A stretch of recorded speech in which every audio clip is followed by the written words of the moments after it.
Good afternoon. My name is Adrienne Smith and I'm the Director of Distribution at AMP Bank. I'm going to be your host for this afternoon's webinar, but first of all, I would like to pay my respect to the First Nations people. I would like to acknowledge the Gadigal people of the Eora Nation, who are the traditional custodians of the land that I'm standing on in Sydney here today. I'd also like to pay acknowledgement to the elders of the lands from where you are coming from across Australia today and where you've dialed in from. And I'd like to acknowledge those elders past, present and emerging. Today's main event is Paul Romer, who is coming to us from New York. Paul is the former Chief Economist and Senior Vice President of the World Bank. He is also a Nobel Prize Laureate and the New York University Professor of Economics and Law. You'll notice up on the screen at the moment, I've got the ever important disclaimer message, plus also items in relation to CBD event codes, which you can note down for the FBAA and the MFAA. And also I will put the slide up again at the end of today as well, so that you can note those down. Today we're going to run very simply. We've got Paul on talking about the pandemic and impacts for about 35 to 40 minutes. I'd strongly encourage you to pop some questions on because we've got an opportunity at the end of Paul speaking for about 20 odd minutes where I'm going to be able to pose some of these questions directly to him. So I'm really looking forward to those. So without further ado, I would like to welcome Paul. Paul, you've got an audience today that is across Australia, and we're very keen to hear from you. Welcome. Oh, good. Well, I'm pleased to have a chance to speak with everyone today. We're coming out of a very difficult time. The most difficult time in my lifetime. I think the most difficult for most people. It's really, I think you have to go back in history to the Great Depression and the turmoil of the interwar years to find another period when the world was so troubled. We know that from studies about how people invest, that those who were scarred by the Great Depression, who were hurt by the sudden uncertainty they faced, changed their investing behavior throughout their entire lifetime. So I think we should anticipate that there will be some permanent effects of this turmoil associated with the pandemic.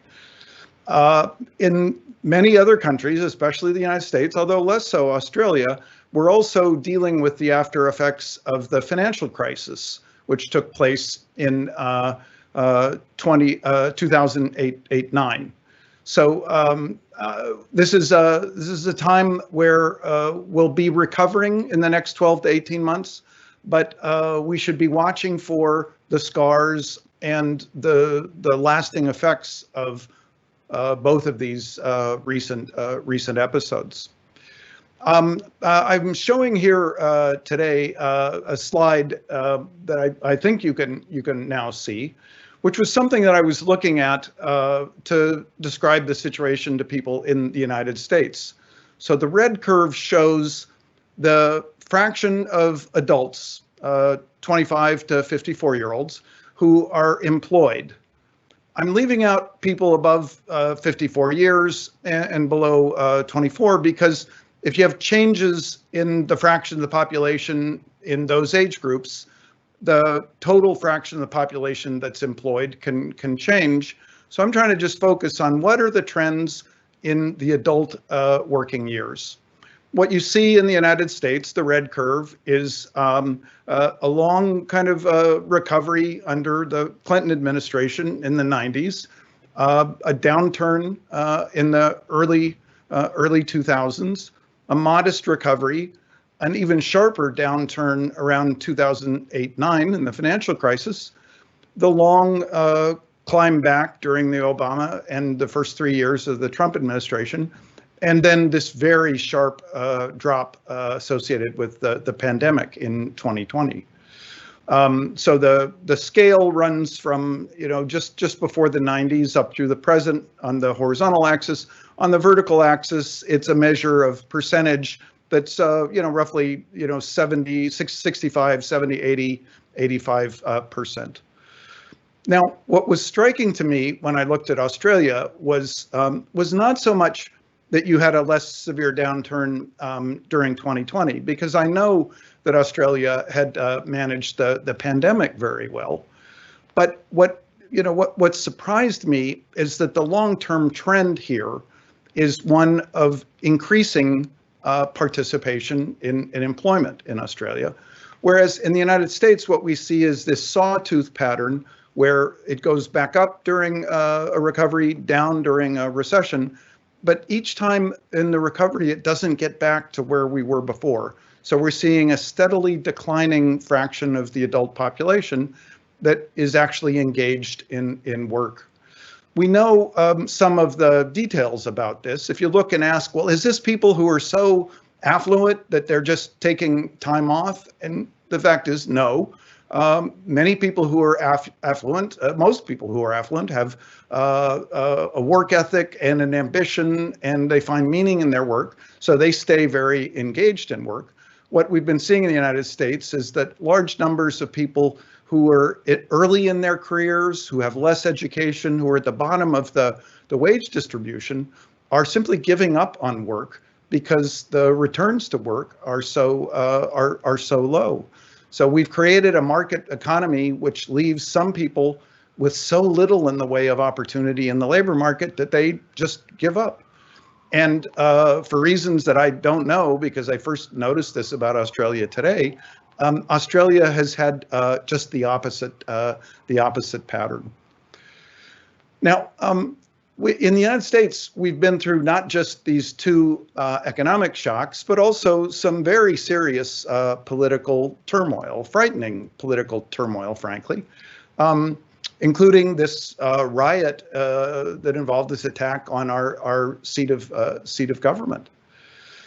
Now, many people have reacted to that and some of the discussion since then by saying, well, that's not who we are. But then I think we have to ask, well, then who are we? And then we have to turn to the deeper question, which is, who do we want to be? And part of my answer right now is, I think we in the United States want to be more like people in Australia. And we should understand what these differences are at this deep level of character and values, and try and see how we can recover some of the benefits that the right values, the right character can provide to the United States, and use countries like Australia as models where we try and understand this.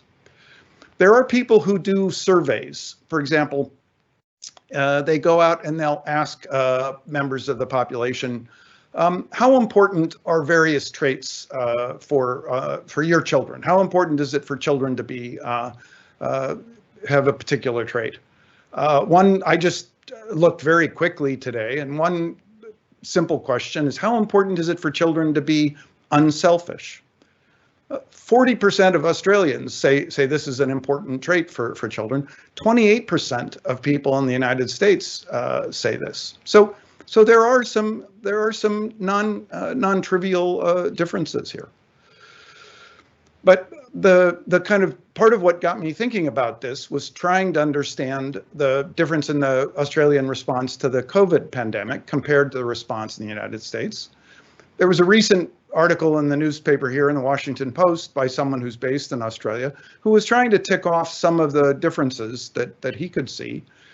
One of the things he said that struck me was that people in Australia, although they claim to be kind of sort of somewhat rebellious and independent, they do tend to follow rules when it's important.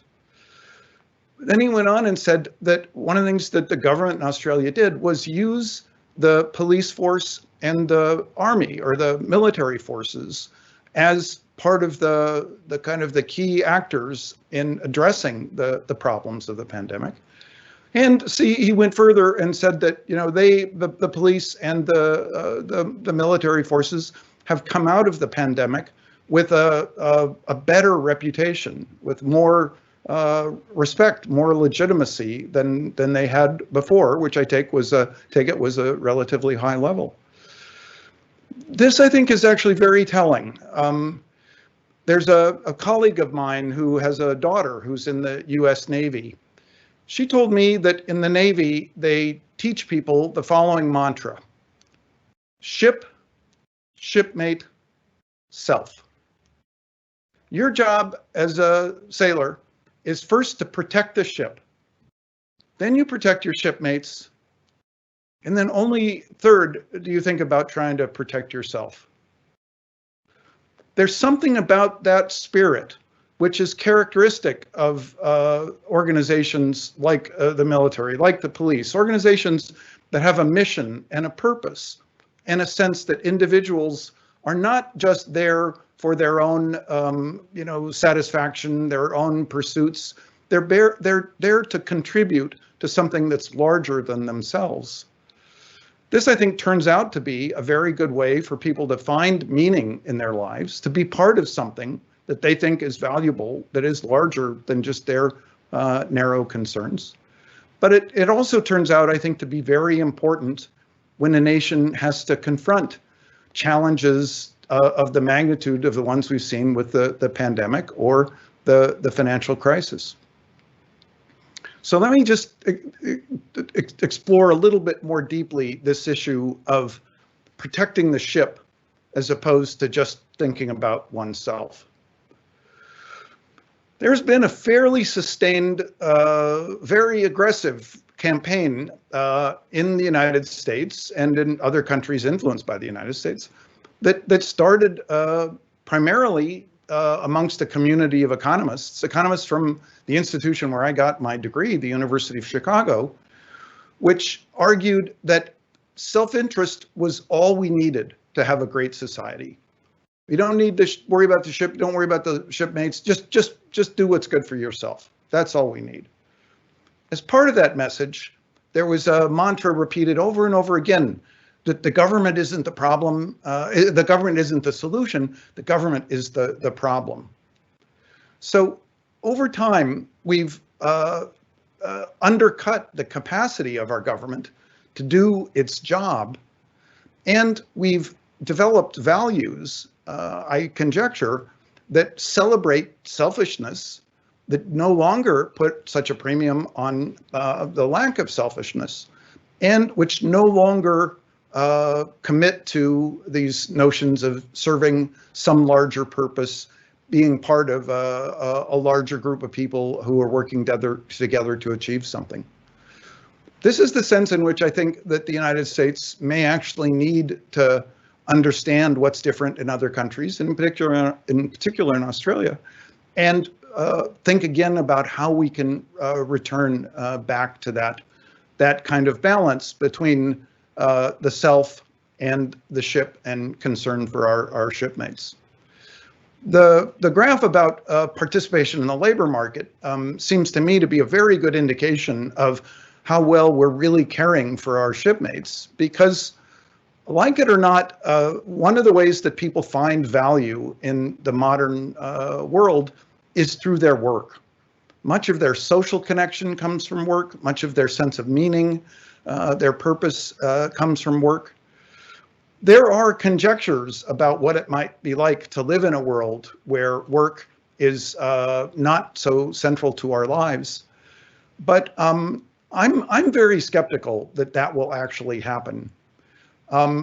There's a festival in the United States called Burning Man that some of you may have heard about. It's a kind of a modern manifestation of the hippie movement. People just converge on this place in the desert. They build a city of 70,000 people. They live there for a week and then they go back home.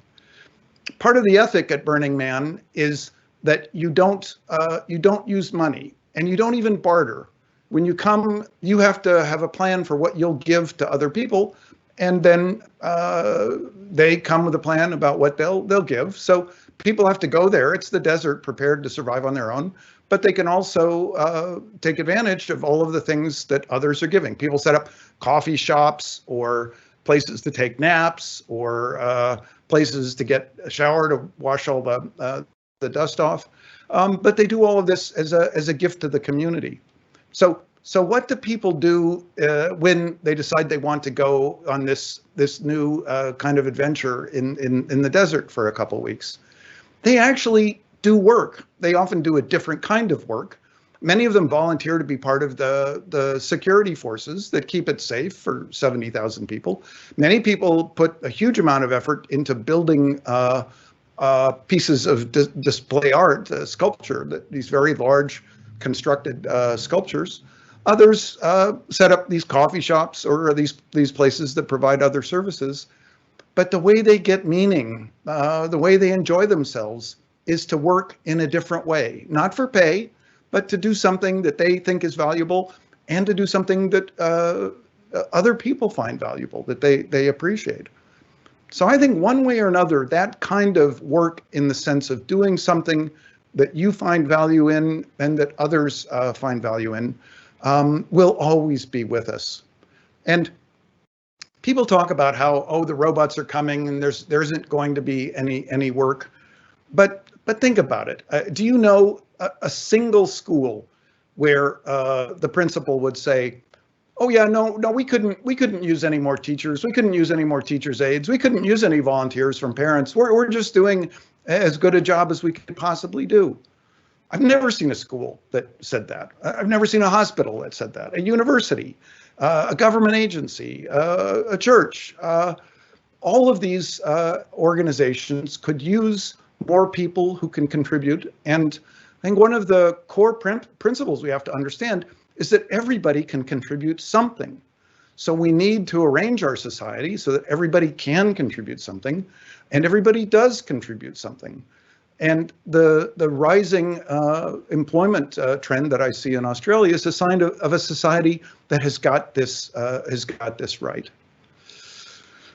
Now, to return to this question about the role of the governments, let me link this back to my work in economics on the prospects for long-run growth. I gave as the title for my Nobel lecture, On the Possibility of Progress. I've spent decades trying to persuade people that it is possible for people to make progress. It is possible for everybody to benefit from progress. Because of resource constraints, because of environmental limits, the only way for us to make progress is to discover new ways of doing things, ways that don't use as many resources, that don't have as large a footprint on the environment. But the fact is that over time, we keep discovering those things. And that means that more and more people can enjoy a higher standard of living and worry not just about being clothed and fed, but actually inquire into these questions about how do they contribute? How do they get meaning from life? So the message that we have to start from is one of optimism and this sense of the possibility of progress. Then we have to be serious about what it takes to generate progress. Now, the story that many people told about my work on innovation, and that frankly I tended to go along with, is that the profit motive in the market can motivate discovery. So discovery is something that the market can encourage. Things like the pursuit of self-interest, the kind of the narrow focus on what's good for me, that can actually generate new discoveries that end up benefiting everybody. So inadvertently, I think I contributed to this notion that the government isn't essential, that if anything, we just need to get the government out of the way. So for example, you'll hear people say, well, regulation, that slows down innovation, it slows down growth, it'll slow down progress. So we got to stop the government from regulating. But this is just, I think, a deeply flawed way to think about the challenges that we face. And I think it's very helpful in this context to think of innovation, new ideas, as not being things that are unambiguously good. What innovation surfaces for us are lots of possibilities. Some of those possibilities will be good, some of them might be bad. I think about all of the possible chemicals that the chemical industry could now synthesize. Some of those might be wonderful and have huge benefits for us. Some of them, if you think of it this way, these vaccines that we're now using to protect ourselves from the virus that's causing the pandemic, these are chemicals that have extraordinary value to us. But as we know, there are many chemicals that we can make that are damaging to the environment. In the 1970s, scientists started to recognize that a class of chemicals called chlorofluorocarbons, or CFCs, which seemed wonderful at the time. They were safe. They didn't pose a threat to human health. You could use them in fire extinguishers to put out fires. They were very useful in air conditioners and as the refrigerant and in refrigerators too. But the scientists discovered that these CFCs were destroying the ozone layer. So how did we respond? At this point, we need to recognize that the market gets people to do things that are profitable. It doesn't get people to do, or it discourages them from doing things that are not profitable. But what we need to make progress is to do things that are beneficial for society as a whole and for the planet. And we need to not do things that are harmful to society as a whole and harmful to the planet. Now, there's a line of work which is familiar that I supported and other people have supported, which says that there are some things that are beneficial that are not profitable. The kind of basic research into viruses that, starting a decade ago, led to eventually to the new vaccines that we have. So everybody's comfortable with the idea that there's some role for government that can actually subsidize to encourage these activities which are good for everyone, which are beneficial, but which are not profitable. That's the easy part. What I've been trying to drive home to everyone is that there's another case here. There are activities that are profitable, but which are harmful to society as a whole. If the market were perfect, there wouldn't be such opportunities, but the market is not perfect. The chlorofluorocarbons were a very profitable line of business for the chemical company that produced them here in the United States. I'm pretty sure it was DuPont. But we needed a government which was able to say, even though this is profitable, these chemicals are destroying the ozone layer. They're going to threaten life here on Earth. You have to stop doing this thing which is profitable because it's harmful. So the flip side of things that are beneficial but not profitable is things that are profitable but harmful. And we won't make progress unless, as societies, we're able to encourage the discovery of many new possibilities, to explore those possibilities, perhaps to use them for decades. But we have to stand ready to say, if it turns out that something is damaging to society, it's harming everyone, we have to agree that we're going to tell the people doing it that they have to stop, even if it's profitable. And this mantra of the government is the problem, get the government out of the way, deregulate, has just completely ignored the importance of this function of government. During the 1990s, we decided to deregulate our financial system in the United States. We need more innovation. The financial system will encourage more discovery, and if it innovates, then it can encourage other kinds of innovation. So let's deregulate the financial system. Well, in 2008-9, we discovered that there are types of innovation in the financial system which end up causing massive harm to not just the United States, where we pioneered these, but to many countries all over the world with the financial crisis. So we just have to recognize that our financial system, I describe it as being like more dangerous than nuclear power. The financial sector has done more harm, if you just tally up all of the costs, far more harm than nuclear power has ever done.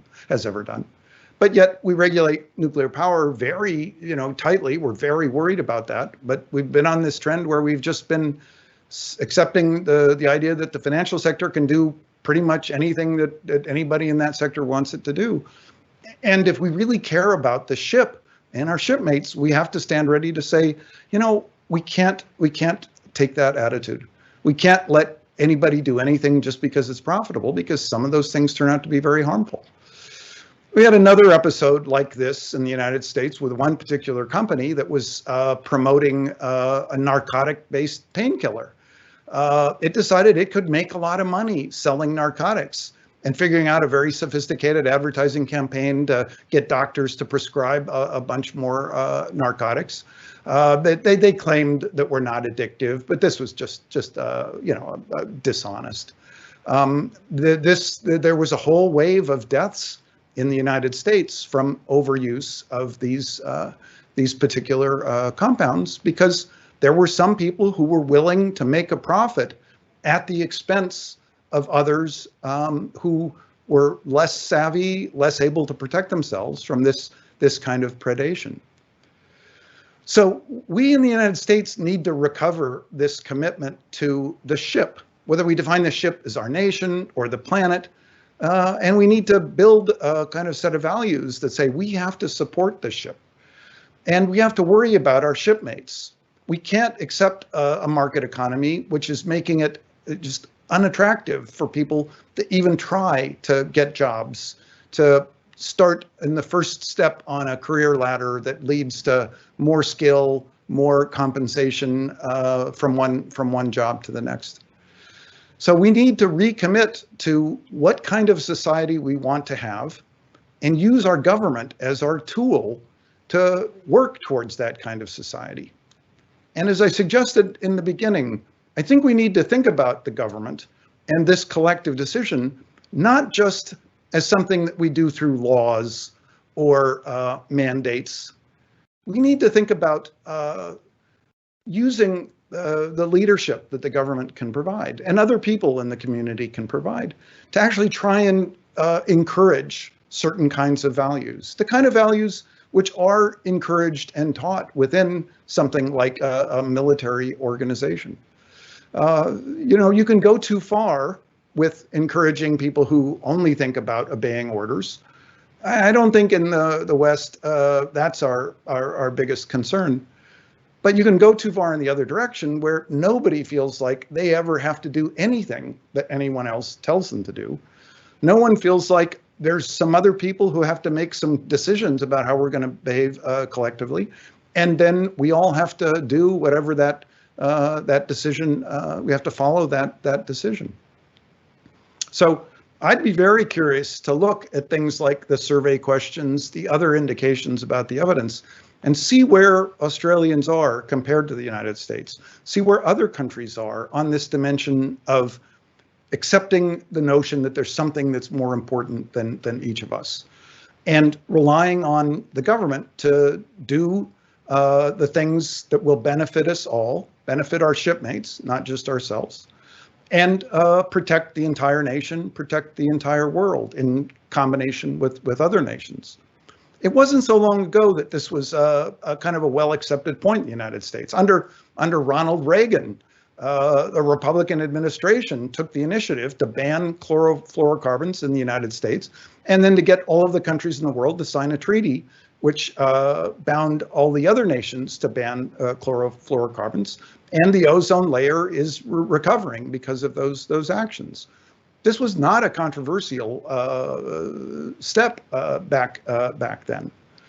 And also, it was not a hard step either. The industry was promoting these scare stories that we couldn't live without, chlorofluorocarbons. Life as we know it wouldn't be the same. But once we banned them, new discoveries, substitute compounds, quickly replaced them. No one even noticed that we'd made that change. I think in this same way that when we commit to addressing the threat posed by the accumulation of carbon dioxide in the atmosphere and other greenhouse gases, once we commit to doing that, we bind ourselves to finding better solutions that provide energy, provide mobility, all the things we care about, but do it with less carbon. I'm convinced that we're going to find it's much less disruptive to adopt those new systems, than people think it will be right now. Because we always underestimate these possibilities, the possibilities for discovering many small, a few large, different ways of doing things. And that if we bind ourselves the way we bound ourselves by saying we're just going to ban the CFCs, that creates incentives for the discovery of the replacements and will keep us on this path of moving forward. So saying that we can't do the things that are harmful can actually be a form of regulation that encourages innovation, doesn't just discourage it. Now, that's my overall message about the growth, the prospects for growth, that no society will make progress, sustained progress, unless it's both capable of innovating and adopting innovations that it can learn about from elsewhere, but also unless it also has a government which makes sure that the innovations that persist, that remain in use, are the ones that are beneficial, and which stands ready to stop the ones which are doing harm. And to be sure, it can encourage more discoveries, but in this global world, discoveries are going to be coming from everywhere. The big challenge, I think, is going to be to figure out which ones are actually beneficial, not just to ourselves, but to our shipmates, and to be sure and let those be developed, but to stop the ones that are harmful. Now, where does that leave us if we come back to COVID? The system of science has, and discoveries have found what is the only permanent cure to this pandemic, which is vaccines that will protect everyone who takes those vaccinations. This climate of skepticism and selfishness and kind of individual, autonomy has gotten so bad in the United States that there are large numbers of people who aren't willing to accept the simple fact that a vaccine is a good idea, that you want to take it. So we're going to face some serious hesitancy about using vaccines. The challenge in this country will be to see if we can get enough people vaccinated to make sure that as we take away all the other kinds of limitations, we don't get another wave of infections and deaths. And I think the odds are, maybe 3 out of 4 chance that we won't see another wave of infection and death, but there's at least a 1 in 4 chance that we will, because of this problem of too few people who take up the vaccine. In Europe, they're actually suffering from a lack of supply. I don't even know where you are in Australia. Fortunately, you've been so good at containing the virus and keeping it from entering and spreading that it's not as urgent for you, but you will want to get as many people vaccinated as you can as soon as possible. So, this is a case where government support for basic research, private firms that innovated, did ultimately lead to the solution that will protect us from this pandemic. But we wasted far too long, and we lost too many lives, and we destroyed far too many jobs in the United States because as we were waiting for the vaccines, we didn't have this capacity to just do what was right for everyone, to wear the masks, not to engage in these polarizing, pointless battles about whether or not to wear masks, to treat masks as a kind of a symbolic issue rather than just a pragmatic, practical one. So we failed to manage this, and looking forward, I think we're not investing enough in the systems of surveillance, just testing enough to see what's coming, to identify the next virus that starts to spread. You can be confident that there will be more. So we're going to need a government which is capable of anticipating the new viruses, scanning, identifying them early, getting vaccinations going quickly, but if necessary, adopting kind of measures like we've had to use this time, like wearing masks. I think testing many more people and isolating those who turn out to be infectious. So we've got some work to do in at least the United States and many European countries to build a government capacity to protect us from the next pandemic. More generally, it is a challenge always to make sure that government does well the things that we ask it to do. My familiarity with Australia goes back quite some time, and so my understanding may be a bit out of date, but my interpretation was that the government in Australia has tried to contain the expansion of cities, which many people support, to encourage more dense cities. But what that did was make building sites scarce. It created a scarcity of building sites in a country that has an almost unlimited supply of land. So that when you compared the price of a house in Houston, where they've got farm ranch land around the city and they just keep building more subdivisions, the price of a house is pretty much the price of ranch land plus the cost of construction. A house that might have cost $150,000 in the United States could have cost like 3 times that, 4 times that in Australia, because the building sites were so scarce. Now, there may not be anything intrinsically wrong with this, but it does start to create some risks that you need to be aware of. One, you should watch very carefully for a kind of a speculative bubble in land and housing prices, because that's one of the things that could contribute to a financial crisis.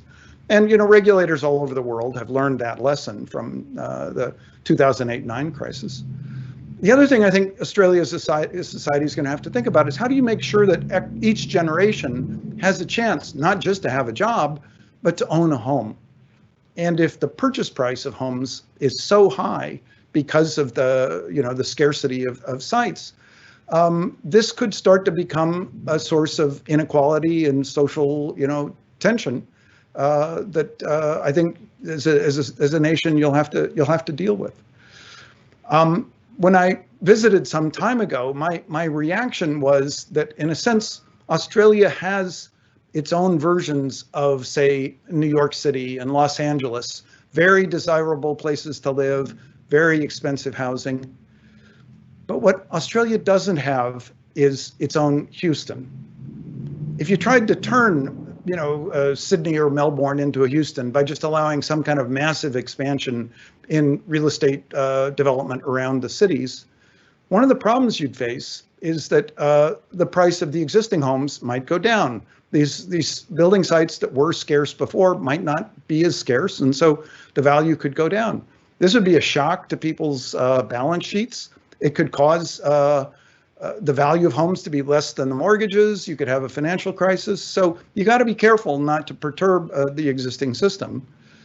But if you thought about building or allowing much more rapid development in some other location in the country, it's the Houston that I described. It might not be as dense, it might not be as attractive as one might like, but it might be a place where young people getting an entry-level job could still have a chance at getting a home. And if things turn out well, they acquire equity, their wages increase, they could potentially move to other places in the country. But I do think that the real estate industry, the mortgage industry, the financial sector could actually be a leader in helping the government, helping the society as a whole, look ahead and say, how do we solve this problem of not just giving a job, making it worthwhile to work, but making it possible for every family to own a home, and being willing to consider new possibilities that haven't been considered before.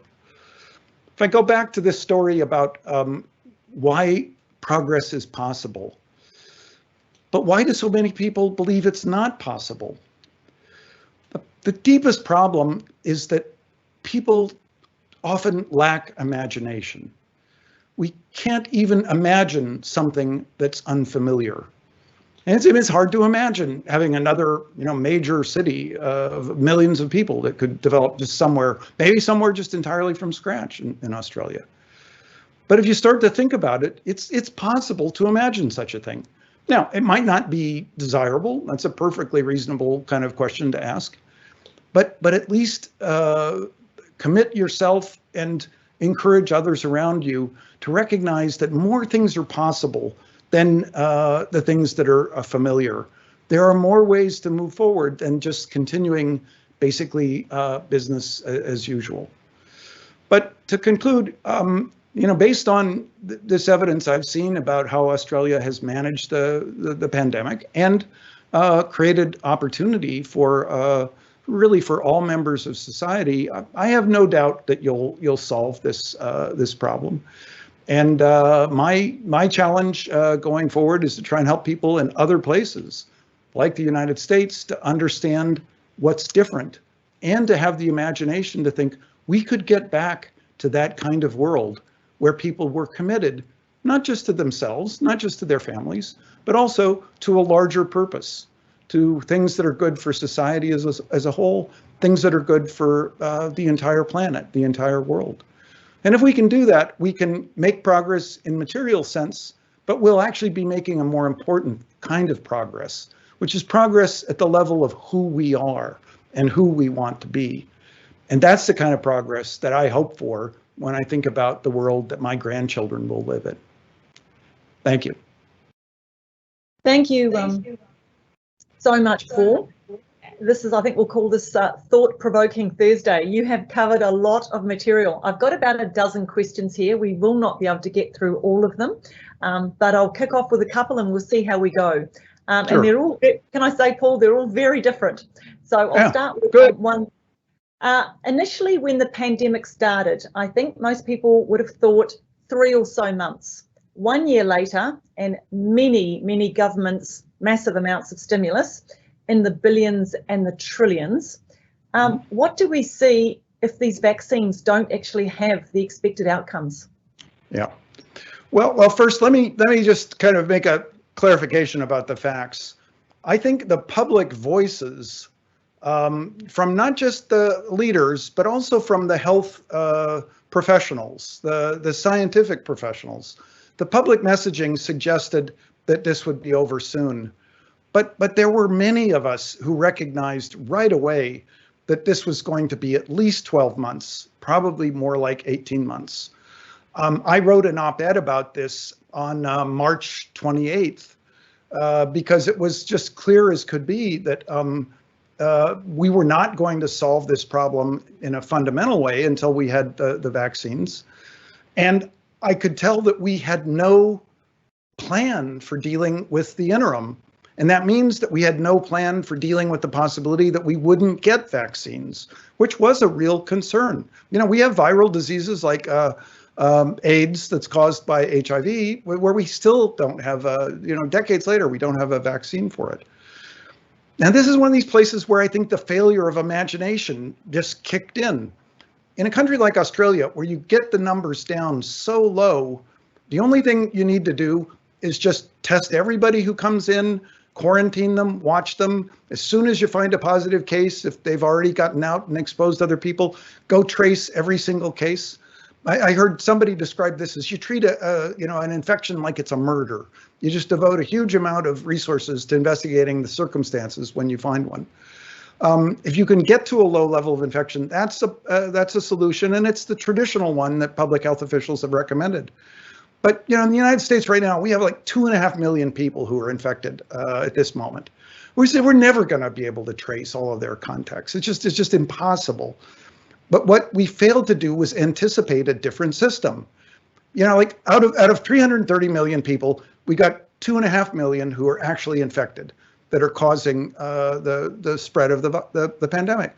If we could just figure out who those 2.5 million people were and just get them into isolation for 1 week, we'd end the pandemic. And so how do you figure out who are the 2.5 million who are infected out of like 33 million? You just test everybody.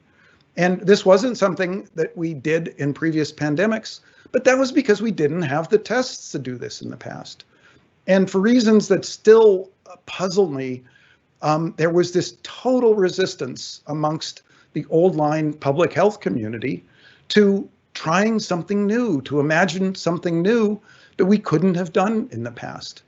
The CDC today in the United States just released guidelines for testing, which finally recognized the value of this testing as a screening device to stop infections. And you go back to what I said, if it only took an isolation of 2.5 million people, we wouldn't have had to do so much harm to the economy. We wouldn't have had to have such severe job losses. So it's a really, to me, very troubling case of a failure to use imagination to think creatively about what we're going to do. Now, to the other part of your question, there are concerns about mutations, and it's conceivable that if there are enough mutations, the existing vaccines will not protect us against some new strain that emerges. But it will be really, really quite straightforward to have booster shots where the vaccines are tuned to a slightly different makeup of the virus. So I think going forward with this virus, the vaccine will be the solution. But I think we still need to commit to this possibility of let's be able to test everybody very quickly and isolate the few who are infected as a quick response for the next pandemic that comes. And in this more globalized, more mobile world, you just have to count on the possibility that there's going to be another episode like this. So in short, vaccines, spread them as wide as possible, work on boosters, get boosters if we have to, if there's enough mutations in this virus. But really the challenge is to plan ahead and have a system in place that can deal with the next virus and deal with it for a year or 18 months if we have to, if that's how long it takes to get a vaccine that works next time. Thank you. There is a few questions here covering mental health. So I'll go with one of them and I'll try and summarize them all. So people are talking generally about, what about mental health generally, lockdowns, redundancies, yeah. What trends are we seeing? And then there's a question here more specific to the US. What sorts of approaches are the US government education department thinking about in order to change the culture in the younger workers, i.e. the benefits of working versus social security? Yep. and then linking that to mental and physical health being and quality of life. But I think that whole mental health thing has come through quite loudly. And yep. What trends are we seeing? And what trends are we seeing that actually have got some long tails on them as well? Yep. So we've been so caught up with just preventing deaths, we haven't been tracking the other harms from this virus. That list includes this problem of long COVID, people who they survive, but they feel very sick for a long time. This is a very severe cost from this virus. Another is the mental health effects of isolation, which have been severe for many people. So we need to get more evidence on these questions and then figure out how to help people, provide the resources, collectively say, this is what we have to do to help our shipmates. Even if I'm feeling okay, we got to do something to help others. The other thing that we really have neglected is the lost year of learning for kids who've been out of school. And we got to think hard about how we make sure that all kids can catch up so that they have the chance to learn enough to be productive citizens in this modern economy. Let me just raise another kind of troubling issue. I have a colleague who has been accumulating evidence that social media is actually leading to its own mental health problems. Suicide is actually going up amongst young people. And there are many other signs of increased levels of depression. So as the French signs say at the railroad crossings, be careful, one train may hide another. The isolation from the pandemic may have caused some mental health problems, but we may well have created this monster with social media, which is also creating mental health problems. And the question for our societies has to be, are we going to say, well, that's just what the market does, that's just technology, we just got to live with it, a bunch of people are going to commit suicide, but that's the market?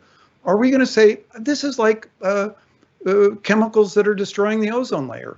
We as a society cannot allow some new technological innovation to do so much harm in so many lives. And if the evidence turns out the way my colleague suggests, I think we should be ready to say, okay, we're just going to do what we did with the CFCs. We're just going to ban these social media or radically change the incentives for organizing it the way the way it's organized right now. So we could do that if we had the imagination and if we look carefully at the facts, but it's going to take some more courage than we've been willing to show so far. Fantastic. Another one that's relating to the housing market a little bit, because you actually touched on the Australian housing market in terms of it's gone a bit crazy and we're all experiencing that. Here in Australia, we are seeing a lot of cash swimming around the economy. This has been due partly to the fact that we cannot travel internationally, and Australians are great travellers, and we are witnessing property upgrades, renovations, and travel internally within Australia. What are other countries experiencing? Because they have actually been more locked down than us. So what are they seeing? You know, there have been some funny developments that, you know, I would not have predicted because of COVID. The demand for pets has gone way up. So, you know, like the shelters that usually were trying hard to get people to adopt pets are now all depleted of you know, pets that you can adopt. In Christmas, I went out kind of late to try and buy Christmas lights for our Christmas tree, and like every store I went to was sold out of Christmas lights. Everybody was at home. They were investing more in Christmas decorations than they had previously. So there have been some, you know, parts of the economy and some kinds of activities that have actually been helped by the pandemic. I don't think there's anything wrong with investing in better housing. You know, there's something satisfying about a more aesthetically pleasing house, more opportunities, even just kind of more space to live in. So that's no problem. But I think what the regulators need to watch out for is what's happening to the price of land. If people are starting to speculate that I'm going to pay a lot to buy this lot because I think this lot's going to be even more valuable in the future, so I'm going to buy it not because I want to use it or because I want to live there, but as a speculative venture that I can enter into based on a lot of leverage, that's when you've got a very serious problem. And I think there's a way statistically to try and infer how much of this is a change in the value of the structure versus how much is a change in the value of the underlying piece of land. And if there's a speculative bubble taking off in land, you got to think hard about stopping the speculation or increasing the supply and signaling to people we're going to keep increasing the supply if these kind of prices for the lots keeps going through the roof. That will be enough to send the signal that you can't bet on a bubble of price increases that continues forever. And now, look, I'm just looking at the time. Probably one last question. And I'm sure this isn't just Australia, but if you've been following Australia, a lot of small businesses have struggled, particularly some of them into the like cafes, etc., but other small businesses as well. To start a small business is hard. It takes risks. Yeah. With this pandemic going on and on, will we see people just too afraid to start or restart, and they won't take the risks, and we're actually going to miss out on seeing some great businesses start up? Yep. If I could get Danielle to put my figure back up again, I want to just refer to this. So the first thing is we should have solved this problem of getting rid of the lockdowns as quickly as possible. Because if you think about the employment relationship between somebody who runs a cafe and the people who wait on tables, the people who bus the tables, the suppliers who provide the raw materials that the cafe uses, all of those relationships start to break down when you're closed. And the longer you're closed, the more they break down. So the faster you can get back to normal, the more of those existing networks that you can preserve. Now, what comes in a place like the United States where we've damaged so many of these restaurants are just gone and they'll never come back. So many other businesses are gone and won't come back. It's possible that the big mega chains, the big dominant firms will take over. I now see my graph, so I just want everybody in Australia to look at, as bad as the experience has been there, just notice how much worse it's been in the United States. just the reduction in the number of people who are employed. So of course it's painful there in Australia, but when you try and think about the long-term implications this is going to have in other countries, take the problems you're going through, multiply them by 4, and then figure that's what is going to cause the scars in a country like the United States. So I think I'm also concerned about this increasing trend towards a small number of firms that have just unlimited power in some markets. I think as a government, we should also be willing to say we really want to encourage a diversity of choices, a diversity of options, real competition, real choice for people. And if that means we have to put our thumb on the scale and discourage these dominant firms and encourage some new ones to come along, I think we need to be ready to do that. I've proposed, in effect, a kind of a progressive tax on the revenues of firms that just says, look, if you get big enough, your tax rate goes up enough that it's going to be less and less attractive for you to keep getting bigger. So just kind of like dominating the world stops becoming the objective for these firms. They think about breaking themselves off, spinning off different divisions. But through a variety of paths, I think we really need to insist that the way the market works is that people have a choice. If they don't like what they're getting from one supplier, they can always take their business elsewhere. As just an aside, the other thing that makes a market work is people actually pay something to get something. So this whole idea that, kind of this tech world is going to live on a world where everything is free, and nothing is free, and you pay in a completely different way. But this idea that we're trying to encourage markets where you get something for free, but the person providing it is trying to manipulate you in ways where you have no idea what they're doing to you. I want to go back to old-fashioned markets where I pay something, I get something back, and if I don't like what I get back, I can take my business elsewhere. And in the digital services part of our economy, that's just not possible right now. I want to get it back. And I think it should be true for bookstores and restaurants and all the other kinds of things that a person wants to buy. Fantastic. Look, Paul, thank you so much for your time today. It has been very interesting, and I can say that we've had a really great audience, and we've got way too many questions that we could pose to you, but really greatly appreciate the time today, and stay safe, please, where you are in New York. So I'm old enough that I've had both of my vaccinations, so I'll be okay. Well, all the best. Thank you very much. So to the audience, thank you so much for joining us today. Like I said, we had great engagement. Apologies that we couldn't get through all of your questions. I've got the team just to pop the slide back up, which again just reminds you of the disclaimer, but also in particular of the CBD points. So we'll leave that up. We'll leave that up for a little bit, so you've got that there. Also, for those of you that have attended, you'll receive a little survey. We'd really appreciate if you could complete that. It's a 2-minute survey. I believe at this time around we're at about 5 questions. We'd really appreciate that feedback.